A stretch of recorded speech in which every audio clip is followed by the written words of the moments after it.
Well, the fire is knocked down in Boyle Heights, but health concerns persist following a week of smoke filling the air, and now the stench of rotting food from inside that warehouse seeping into neighborhoods. NBC4's Christian Cázares live for us in Boyle Heights. And Christian, any word on when firefighters will actually be leaving that area? Well, Carolyn, I can tell you I've been talking to a fire captain with LA County Fire, and he tells me that the plan is to hand over the warehouse back to the company, to Lineage, in the next few days, specifically on Monday, if everything goes according to plan.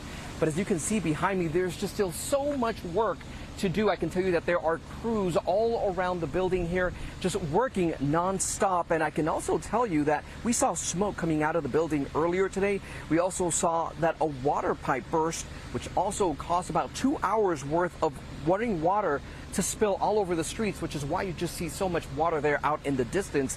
Now, as far as the smell, it's no longer the smoke smell from the fire, but it's now that rotten food scent that has so many families and businesses here in the community keeping their masks on and staying indoors. Now, earlier today, local organizations handed out over 20,000 masks and hundreds of air purifier units to families in need. St. John's Community Health, we're also screening people after many say they've had concerns from breathing the smoke for several days.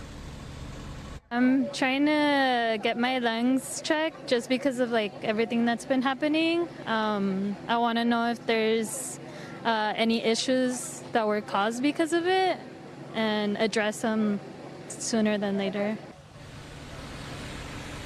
Now, back at the warehouse, we spotted Mayor Karen Bass and other leaders getting briefed by the fire department, but no details were shared. We are working to get some of that information.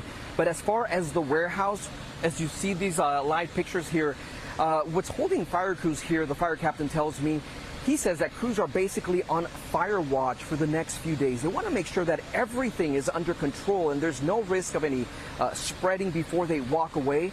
But coming up at 6 o'clock today, I'm going to tell you a little bit more about another problem that some of these residents here in the community are facing. They tell me that with all that food out in the open, they say they have had more reports of rats here in the area. So coming up, we're going to talk a little bit more about how some of the authorities here are addressing this issue. We're live in Boyle Heights. Christian Cázares, NBC4 News.